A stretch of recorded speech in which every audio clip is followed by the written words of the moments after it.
Good evening, ladies and gentlemen. Welcome back to the African Messenger. It's been a little while since the last time I was here at the studio. It feels good to be back, definitely, as a few new things are coming up. We're just working hard on updating our site online, and then getting things done here, because it's really important that our site get updated on a regular basis. I thank all the volunteers that are putting in time to really come and support us in what we're trying to do.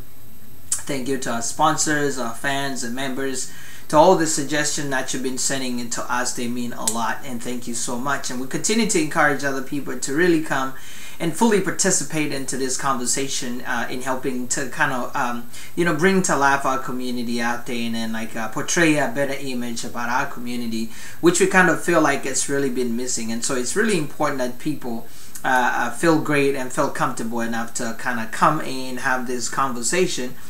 Today it's just really interesting and amazing that the topic that I'm about to talk about is something that I'll kind of be dividing into three. So please, I will have them in segments, and they're all concerning abuse, and especially domestic abuse, domestic violence. And this is one topic that's kind of seems to always, it's out there but not really be fully talked about.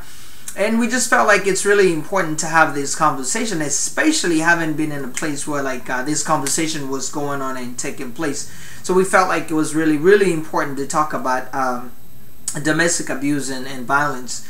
To begin with, we just want to say there's nobody deserves to be abused in any form, in any way. There's a difference between arguing, between partners, and the difference between arguing and abusing each other. And when we talk about domestic violence, it seems to be kind of like, it means a lot of different things. You would hear people talk about domestic violence, and they say, this country is a different country, that people should know better, and as if to tell people, if you are back home, it's okay to abuse, and when you get here, because the laws are really tough, you need to be careful and not do it. As if to say that it is acceptable to abuse back home, because to me that's what it does imply.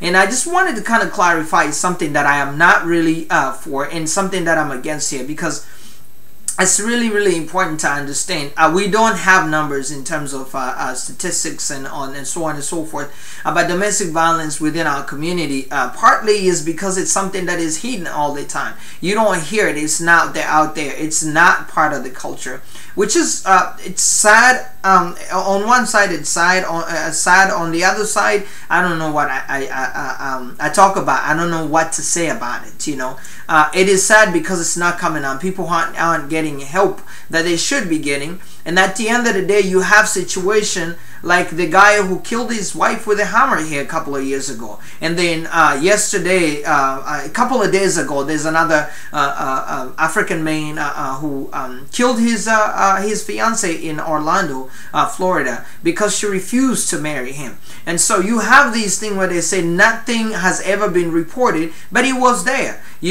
because either the wife or the man is scared to report these things, these abuse, because of the community pressure, some other things, and so they go unnoticed. And unfortunately, most of the time they end up being really, really bad, where somebody's life get lost in the process, and it's too late. And unfortunately, despite the many cases that we have seen in our community, people are still still reluctant to go out, to come out and expose of these abuses that take place. And that's something that I really wanted to talk about here, because I feel like it's really, really important that we talk about these things on a regular basis. People need to know what's been going on here. And I will start with the man. You need to understand this as a man. Even if you are abusing your wife back home, it is not okay to abuse somebody. I mean, no one deserves to be abused. It doesn't matter what the disagreement is. It doesn't matter what the quarrels. It doesn't matter anything. No one deserves to be abused.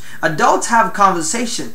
Adults do not fight. Adults do not hold on to things and say, I'm gonna get you. Because that's what it seems to be. Because I'm a man in the house, I am going to do all I can to make sure that I beat on you. And at the same time, I know that the community is going to put pressure on you not to say anything about it. which it's an unfortunate thing, but it's happening. You know, it's been happening for quite some times now, where abuses are taking place, but because of the pressure that women are being have been feeling in the community, not to come forward, they end up not reporting anything. And these abuses and these violences continue on a regular basis. These are things you're not going to see them. It's not like a mark, you know, that you're going to see, oh, you know, they have a black eye, or they, you know, they have these rashes on this, you know, something. Even if you see it, you know, people will be kind of reluctant to say, oh, it's just something that happened last night. You know, I was in the middle of fixing something. There's a fear, and this fear has to end. If violence and abuse is taking place in the community, as a woman, by coming forward, you are not trying to destroy your family. No, it's not, because that's how it's been portrayed all the time. And I am not advocating for splitting of the family here. No, what I'm saying is the way we do it, and you can choose to do this or not. You can choose to go to the authority, or you can choose to bring it to the very community that you're so afraid of, or to the very community that you feel has been putting pressure on you, and have a conversation about it and say, look, my husband has been abusing me for this amount of time, and I want to have this conversation with him. You know, you go to the elders in the community and say, look, the reason why I didn't start out by calling the police or involving the law is because I want to keep my family together, which I know is a core thing in our society, in our community. And it's really important that we maintain our family, that we keep our family. But I'm just against, you know, people keeping quiet, you know, hurting inside, but not coming out and having conversation about these things. And then they end up causing even more, because in the case of this man who just killed his wife, his fiance in Orlando, Florida, now they have 4 kids together. Those kids are no longer, they no longer have parents. You know, the mother is dead, and then the father is gonna be in jail for life. You know, and that is like, it's traumatic. I don't know how to explain it. I have never experienced it before, but it's really traumatic. Another reason why women, you need to come forward. You need to go to the elders. You need to go and talk to other people and say, this is the thing that I'm working with. You know, I'm constantly being faced with these kind of challenges as far as abuse and domestic violence goes. How can I get help? And then they'll be able to try to kind of like help you out. It's really, really important that you do that, you know, and we're just encouraging women to come forward and to do that. You don't deserve to be abused. Domestic violence is not okay. Abuse is not okay. It is absolutely not okay. No one deserves to touch you. No one deserves to beat on you. No one deserves to curse on you, to constantly put you down. Nobody deserves to mistreat you on a regular basis. They have no right to do that. So as a woman, if you're being abused by your husband, you need to come forward. You need to have this conversation. It's like preventing the worst from happening. You know, by sitting on it and keeping quiet because of the community pressures and all that stuff, because of all the things you've learned, you're not helping yourself. You're not helping your kids. You're not helping your family. You're not helping your husband either, because maybe by coming forward, it's going to put a little bit of pressure on him to try and find help. Maybe that would help him. Have you ever thought about it that way? So this is something to think about, something to try and figure out, something to try and work toward. You need to come, I need to feel comfortable enough to say, I am going to try to help you. I don't want to take you to law enforcement right now, but I am going to try to talk to the elders in the family, in the community, to try to see if we can have this conversation. It is very crucial. It is very important. It's very, very important that this conversation take place. And this is one thing that I was trying to say, you know, and you need to do that. As a woman, you need to do that. And I'm not just saying this because I'm just saying this. You know, I'm saying that as a woman, you need to come forward. You need to try to find help for your husband, for your family.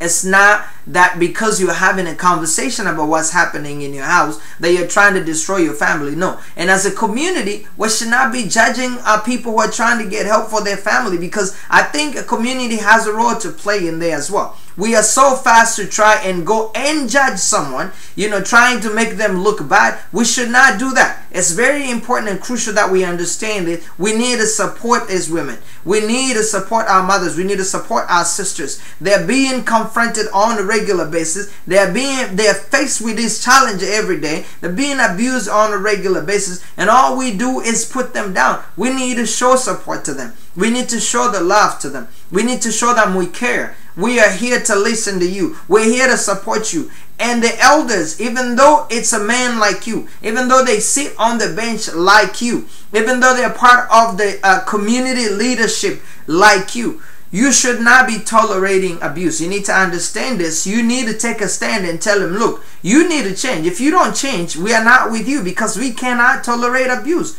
It doesn't matter if it's here. It doesn't matter if it's in Africa. Nobody deserves to be abused. And this is what I've been saying all the time, that I don't like it when people say, oh, in this country, you need to tell people they need to learn to have their manners, to behave well. As if abuse is okay in Africa or where we come from. No, it's not okay. Yes, it does take place, but we need to figure out ways to change.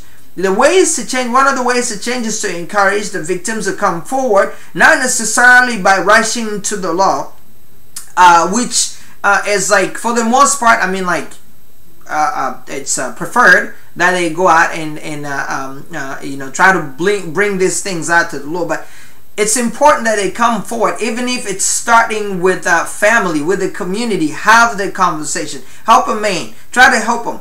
If in the first step they don't get the point, you try the higher step. And if they don't, if they cannot understand to the elders, then I think we should be able to move up to the highest level as well.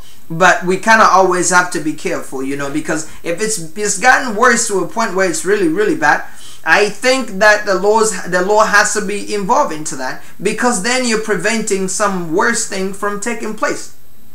So I thank you so much, and I want you to stay tuned in, because we're going to take a brief break here, and then we'll be right back, because we're going to be talking to you know, to the women as well, because abuse is not just one way. It goes both ways. I mean, we've had this, you know, men abusing women, women abusing men, and children abusing their parents. And so this is a sequence, and we'll be talking about women as well, and we'll be talking about children. So stay with us, and you know, we should be right back. We're just gonna take a quick break right here. As you can see, I need something to drink to keep myself going, but we'll be right back after this short break, which really doesn't exist because it's my tea time short break. So I'll be right back. Thank you.